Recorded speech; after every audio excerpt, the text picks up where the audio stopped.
In this video, we're going to explore completing the square, another high-level topic here, and one that students really do not understand or like, so I'm going to try and break this down as best I can.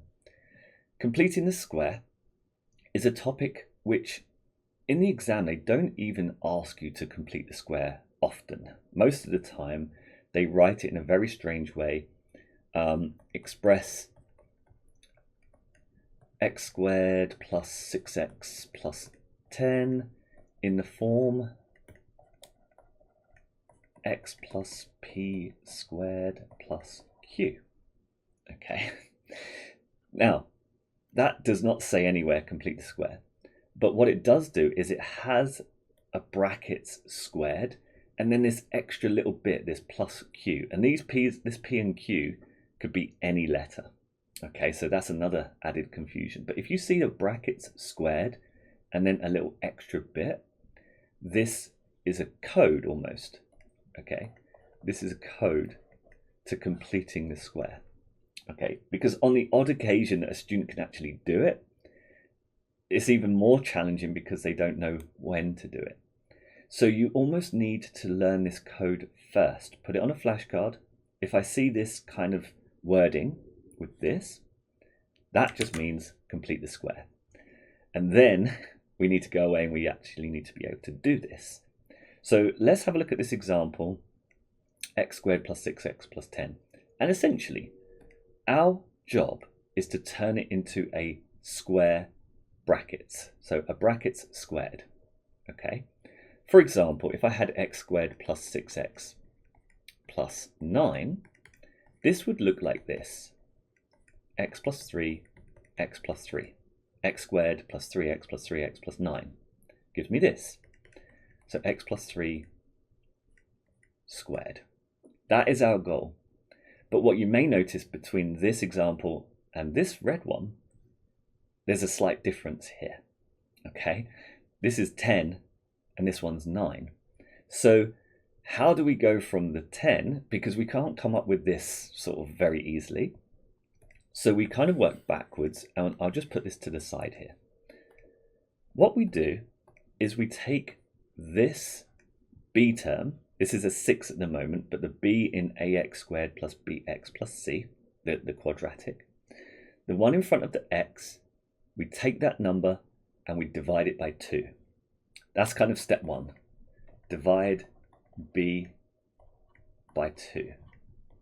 Okay, and the b I'm talking about is bx plus c. My 6 looks like a b, but this is a b for the number in front of the x that you use in the quadratic formula and stuff. So we take that number and we divide it by 2. That number goes in here. So we create the brackets squared with the x on the front, and then we take that positive 6, divide it by 2, and that will give us positive 3. Like that. Okay, so x squared plus 6x, we take the 6 divided by 3, and that just simply goes in there. This x and this brackets and the squared is like a template. That's always there. Then we go to the side and we almost do the reverse of what I did here. We take the x plus 3 and x plus 3, we expand it, x squared plus 3x plus 3x plus 9, and then we get x squared plus 6x plus 9.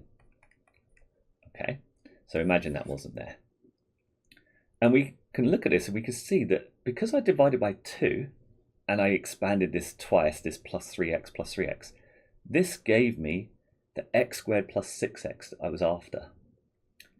But then I also got this extra plus 9 here, and I wanted plus 10.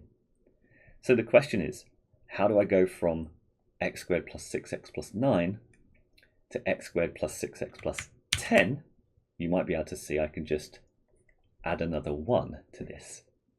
Okay, this bracket here gives me this, and I needed to add 1 to this bracket to give me 10 instead. Okay, so this little plus q here that's sitting on the outside, I call that a little fudge factor. We have to fudge the brackets a little bit to get to this x squared plus 6x plus 10.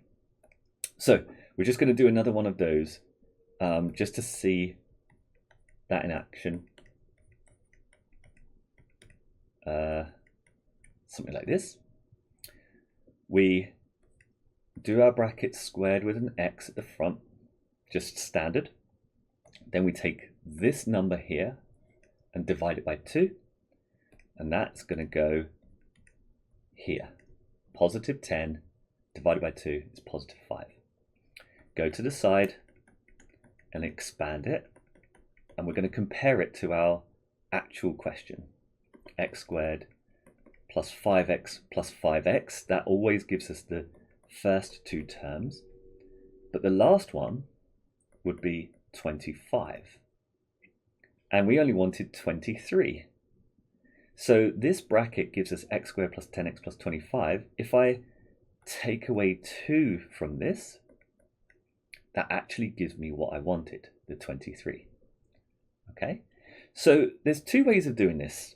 Okay, a lot of students prefer to do it like this because you can just see, kind of by looking at it, I just have to take away 2, and then that gives me my quadratic here.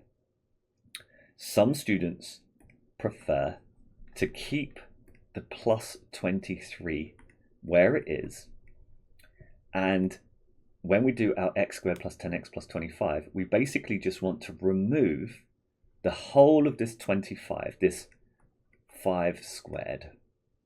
Okay, because this x plus 5 squared gives us x squared plus 10x that we wanted, and then this part we didn't want. So we just remove this squared. Always subtract, and then whatever this number is, squared. So we're almost like resetting it. X squared plus 10x. I didn't want this 25, this 5 squared. So I'm just going to remove that, and then I've just got x squared plus 10x, x squared plus 10x. And then I just have my plus 23 here, and I do that calculation, and it still gives me the minus 2 that I had here, minus 25 plus 23. Some students prefer to do it that way. So I just thought I'd show you both examples. Okay. So there are higher levels of this, which I'll get to, but I just want to take a second to explain why we actually do this. Okay, because when we do this process, which is hard enough, yes, but there's also another hidden little part where the exam wants to know why. Why do we complete the square? So I'm just going to write this answer here, x plus 5 squared, and then minus 2. And I'm going to draw this graph, and you'll see how this and this link together. Okay, I'm going to draw the quadratic that would look something like this. Not to scale, but it would look something like this. How did I know that it looked like this? Well, it's a U shape because of the x squared, yes. But the position, I can actually say that this point here, the bottom of the graph, where it sort of reaches the very bottom here, the turning point, is at minus 5, minus 2. Like that. So how did completing the square help us to do this? The easiest part is here. The little plus q, the bit outside the brackets, is the y coordinate of the minimum. Okay, so it came down to minus 2. I can tell that just from this part of the completed square. And then the minus 5 comes from this.